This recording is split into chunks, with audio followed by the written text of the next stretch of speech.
Greetings and welcome to our series that we've entitled, So Why Do You? The background for this series is to answer some questions that we've been asked throughout the years about why we do what we do. The theme for this series comes from 1 Peter chapter 3, verse 15. Peter writes, "But sanctify Christ as Lord in your hearts, always being ready to make a defense to everyone who asks you to give an account for the hope that is in you, yet with gentleness and reverence." So why do we? We all need to be able to answer this question. Now, before we get into this any deeper, it's important to remember that I'm answering these questions for me or for the congregations that I work with. There may be some others that wear the name Church of Christ or some other that wear other names. You're going to have to ask them why they do what they do. In this series, I'm going to try to give you my rationale for why we do it, and hopefully it'll be informational and also in a way that you can understand what we're talking about. In this segment, we're going to take a look at something that's very common in the church and in churches that wear the Christian name, and that is something that's called the Lord's Supper or the communion service, or maybe even some groups, the Eucharist. We're going to be talking about that time in which most places take a part of the bread and part of the grape juice or the wine and do it to remember the Lord. There's some pretty common things about the Lord's Supper among many of the different churches, but there are some differences. There are some differences in some of the symbolism that's involved, but maybe the biggest difference is in the timing. There are some places where they take this on holy days and special times. There are other places that take it quarterly or maybe monthly. But one of the things that you'll notice about many of the churches of Christ and those that I'm affiliated with, and that is we take it each and every Sunday. Each and every week we take the Lord's Supper. So that brings us to the question for the day, and that is, so why do you take the Lord's Supper each and every week? As we look at this lesson, I think there's some things that are important. The first one is, what is the history behind the Lord's Supper? The second one is, why do we take it? And then we'll kind of circle back around to the idea of why do we take it each and every first day of the week? Now, let's go back and take a look at where this comes from. Really, when we start to look at the Lord's Supper, it comes from the Jewish festival, the Jewish feast called Passover. This Passover comes from the point in time in which the Israelites were being held captive in Egypt. The Israelites were in the process of leaving. Many people are familiar with the plagues that God brought upon Egypt to try to get Pharaoh to release the Israelites. The last plague was really the most traumatic, and that was the death of the firstborn throughout Egypt. Now the Lord blessed his people and gave them a way to avoid this catastrophic plague. And it's highlighted in Exodus chapter 12, verses 7 and 8. Moses records, "Moreover, they shall take some of the blood and put it on the two doorposts and on the lintel of the houses in which they eat it. They shall eat the flesh that night, that same night, roasted with fire, and they should eat it with unleavened bread and bitter herbs." Here the it or the meat is being referred to as, or the lamb that they were to share. By doing this, the Lord would pass over them in this final plague. The punishment, the loss of the firstborn, would pass over them, and that's where the name comes from. Well, at the end of this night, the Israelites are going to be freed, and this new feast that God had instituted in Egypt would become a very common feast that would be celebrated throughout the history of the Jewish people. The Passover feast occupied an important role throughout Judaism, and even as late as when Jesus was on the earth, it was something that they were doing. There were times that when they did it more often, and other times when they didn't do it nearly as often as they should have. But throughout their history, we find them practicing and going back to the Passover. When Jesus is on the earth, they practice the Passover. And during one festival, Jesus arranged for his disciples to eat this feast together. I'm sure that the feast was much like many of the others that they had experienced. But this meal had an interesting twist. It would be Jesus' Last Supper before his crucifixion, and it would become a prototype of the meal that would be shared by Jesus' disciples from here on out. Interestingly, the meal that we share, what we call the Lord's Supper, actually did have its roots in a full meal. And it was on this Last Supper, that we find some of the important aspects of our Lord's Supper that have been passed on to us today. On that night, after washing the disciples' feet, Jesus officiated at the meal. But what he had to say that night was very different than anything they had ever heard before. In Matthew chapter 26, verses 26 through 29, Matthew records tonight. And he says, while they were eating, Jesus took some bread, and after a blessing, he broke it and gave it to the disciples and said, take, eat, this is my body. And when he had taken a cup and given thanks, he gave it to them, saying, drink from it, all of you. For this is my blood of the covenant, which is poured out for many for forgiveness of sins. But I say to you, I will not drink of this fruit of the vine from now on until that day when I drink it new with you in my Father's kingdom. From this moment on, the symbolism shifted from the life of the lamb that was slaughtered to free the Israelites from Egyptian captivity to the Lamb of God who was sacrificed to free all people from sin. This is a very transitional time in the Passover meal and in what would become the Lord's Supper. Now, from that point on, even to today, this Christian era, it appears that early on the Christians would come together in worship and they would participate in this new feast, which included a time that they spent together. In the Apostle Paul's visit to Troas, we get a glimpse of this tradition. In Acts chapter 20, verse 7, Luke records, on the first day of the week, when we were gathered together to break bread, Paul began talking to them, intending to leave the next day, and he prolonged his message until midnight. While it seems to have been a regular part of the early Christian services, some of the people in some of the churches began to lose sight of what was so important about this meal and about this time together. The feast was more than just merely a chance for them to have a meal together. And it was more, in fact, it was not a chance for them to show off as it had become from some people. It was really a time to reflect on what Jesus had done for them. The church in Corinth really struggled with this, and Paul has to write to them in 1 Corinthians, and he writes a very lengthy discourse about what all this means to them. In 1 Corinthians chapter 11, verses 17 through 34, is really the quintessential information that we have about what this service, this meal is all about. Beginning in verse 17. But in giving this instruction, I do not praise you, because you come together not for the better, but for the worse.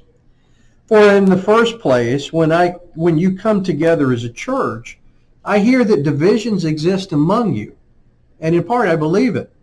For there must also be factions among you, so that those who are approved may become evident among you. Therefore, when you meet together, it is not to eat the Lord's Supper.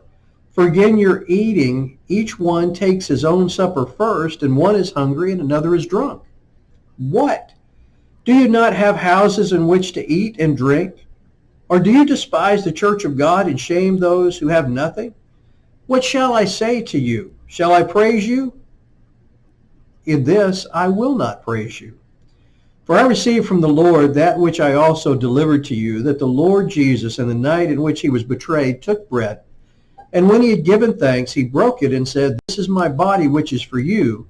Do this in remembrance of me. In the same way, he took the cup also after supper, saying, This cup is the new covenant in my blood. Do this as often as you drink it in remembrance of me. For as often as you eat this bread and drink this cup, you proclaim the Lord's death until he comes. Therefore, whoever eats the bread or drinks the cup of the Lord in an unworthy manner shall be guilty of the body and the blood of the Lord. But a man must examine himself, and in doing so, or in so doing, he is to eat of the bread and drink of the cup. For he who eats and drinks judgment to himself, if he does not judge the body rightly. For this reason, many among you are weak and sick, and a number sleep. But if we judge ourselves rightly, we would not be judged. But when we are judged, we are disciplined by the Lord, so that we will not be condemned along with the world. So then, my brethren, when you come together to eat, wait for one another. If anyone is hungry, let him eat at home, so that you will not come together for judgment. The remaining matters I will arrange when I come. During Paul's dissertation, he outlines how special this time is for the Christians. He says, first of all, it's a time to reflect on Jesus. Jesus had given the sacrifice for us. He had sealed this new covenant, this new agreement between God and man with his blood. So the important part, maybe the primary aspect of this new meal is for the Christians to reflect on the life of Jesus. But it was also something more. It was also a time to unify the brethren. 1 Corinthians is written around a central theme, and that is loving one another.